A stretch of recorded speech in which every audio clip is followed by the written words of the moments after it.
Jadi akhir-akhir ini gue tuh lagi ngelatih kekuatan kaki gue gitu ya. Dan sekarang kaki gue tuh bisa kayak begini. Kebelah jadi dua coy.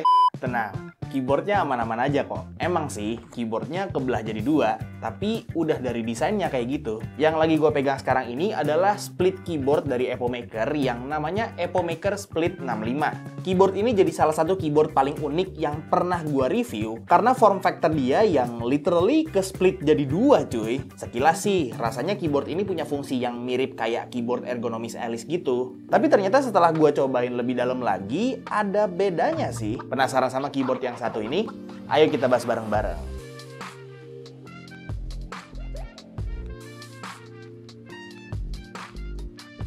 Halo semuanya, ketemu lagi sama gue Tommy. Dan di video ini gue lagi mau ngebahas split keyboard dari Epomaker yang namanya Epomaker Split 65. Secara overview, keyboard ini adalah keyboard dengan layout 65% biasa yang form factornya ke split atau kepisah jadi dua, koneksinya udah triple mode, dan mounting sistemnya itu top mount cuy. Di paket pembeliannya kalian bakal dapat si keyboardnya, dapat kabel buat konekin split keyboardnya, dapat dongle wireless, dapat 2-in-1 switch and keycap puller, dapat kabel Type-C, dapat extra switch sama keycaps, dan dapat user manual. Cukup lengkap lah ya. Oke, jadi si Split 65 ini punya banyak fitur atau form factor yang menarik gitu ya, dan bahkan bisa gue bilang pertama kalinya gue lihat sih. Dari mulai bodinya yang mungkin sekilas kelihatannya kayak aluminium, tapi bukan cuy. Bodinya itu terdiri dari top case bahan plastik ABS dan bottom case-nya bahan besi. Iya, besi cuy, bukan aluminium. Mungkin dibikin besi kayak gini karena di bagian tengah keyboardnya itu Epomaker ngintegrasiin sistem magnet yang bikin kalau misalnya kita gabungin keyboardnya,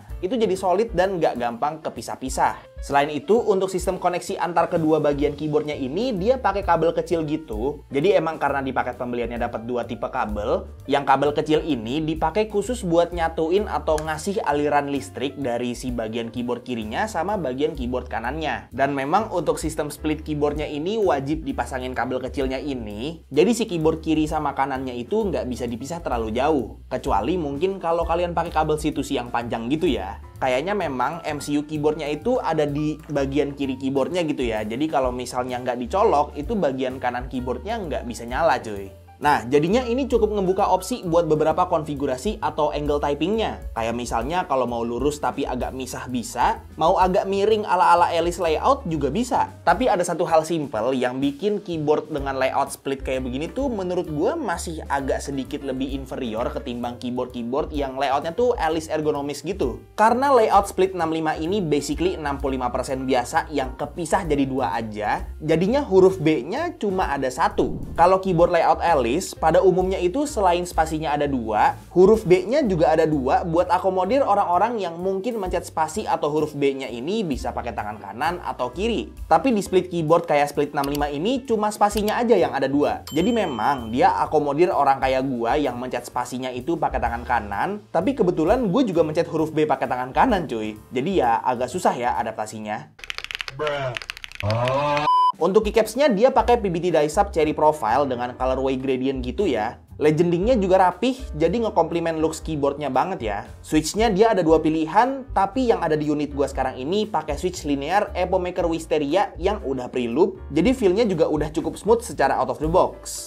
Stabilizersnya juga udah factory loop secara konsisten, dan yang uniknya, stabilizers yang ada di spasinya ini pakai stabilizer khusus 3U, yang artinya keycap spasinya juga pakai keycap 3U ya. Jadi kalau mau ganti keycaps di keyboard ini rasanya agak susah sih buat nyari keycap set yang ada spasi 3U-nya. Nah, untuk koneksinya sendiri seperti yang udah gue bilang tadi ya, dia itu udah triple mode connection yang artinya dia itu bisa dipakai secara wired, bisa wireless pakai dongle, dan bisa pakai Bluetooth juga. Untuk baterainya sendiri, keyboard ini punya kapasitas 3000 mAh. Dan untuk softwarenya, Split 65 ini udah kompatibel sama QMK atau VIA cuy. Jadi kalian tinggal download file JSON-nya aja dan bisa langsung konfigurasi keyboardnya lewat web browser. Nah, sebenarnya gue tuh cukup tertarik ya buat bongkar keyboardnya dan lihat bagian internalnya. Tapi setelah gue cek-cekin atau gue lihat-lihat pas pertama kali itu, gue nggak nemu gitu lubang baut atau cara buat bongkarnya. Ternyata emang lubang bautnya itu disembunyiin di balik rubber feet-nya cuy. Jadi agak sayang ya kalau harus gue copot dulu buat bongkar bongkar keyboardnya. Intinya Split 65 ini PCB-nya udah hot swap south facing RGB, plate-nya pakai polikarbonat, ada dampening medianya, dan untuk mounting sistemnya itu pakai top mount.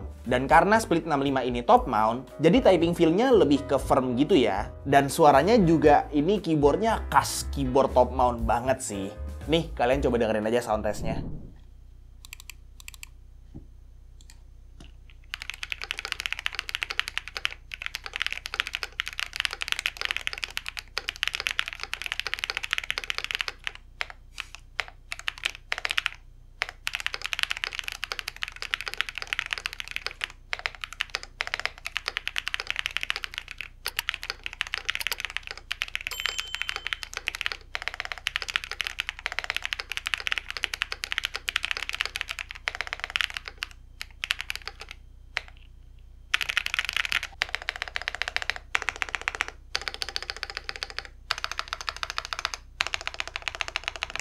Oke, jadi untuk EpoMaker Split 65 ini harganya ada di 119,99 US dollar, atau kalau misalnya kita convert langsung ke rupiah gitu ya, itu sekitar 2 jutaan belum termasuk pajak sama shipping. Ya bisa dibilang agak tinggi lah ya price tag-nya. Tapi sebenarnya untuk sebuah keyboard yang form factor-nya unik kayak begini cukup wajar ya kalau pasang harga yang agak tinggi, karena kan pastinya harga produksinya juga lebih tinggi gitu dibanding keyboard biasa. Selain itu juga demografi yang dituju sama keyboard kayak begini juga pastinya bukan orang biasa gitu ya. Gue pribadi juga sebenarnya agak bingung gitu demografi atau tipe user yang kayak gimana yang mungkin pengen pakai keyboard yang form factor itu kayak begini. Tapi rasanya salah satu demografi yang cocok buat keyboard split kayak gini itu orang yang pengen keyboard dalam tanda kutip ergonomis tapi nggak mau layout Alice. Tapi kan itu kita ngomongin secara fungsi gitu ya. Kalau misalnya buat koleksi mah ya sah-sah aja gitu, mau orang kayak apa juga. Dan pastinya keyboard kayak gini menarik banget gak sih buat dikoleksi. Overall sih menurut gua as a keyboard, Split 65 ini keyboard yang cukup solid ya. Udah bisa QMK atau VIA juga, triple mode connection,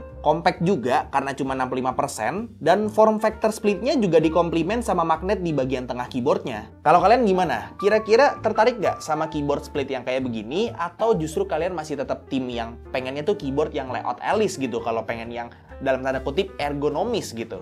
Coba komen di bawah. Buat yang tertarik beli keyboard ini, linknya udah gue taruh di deskripsi di bawah, jadi kalian bisa langsung cek aja. Oke, paling segitu aja untuk review singkat gue terhadap EpoMaker Split 65 ini ya. Semoga video ini bermanfaat buat kalian semua, dan semoga seenggaknya salah satu dari kalian itu bisa keracunan dan beli keyboard unik ini karena gue. Kalau misalnya kalian suka videonya, silahkan like dan kasih tahu ke teman-teman kalian. Dan kalau misalnya kalian nggak suka videonya, silahkan kasih tahu ke gue. Jangan lupa untuk subscribe supaya kalian nggak kelewatan video gue yang selanjutnya. Dan jangan lupa juga untuk follow semua sosial media gue yang udah gue taruh di deskripsi di bawah.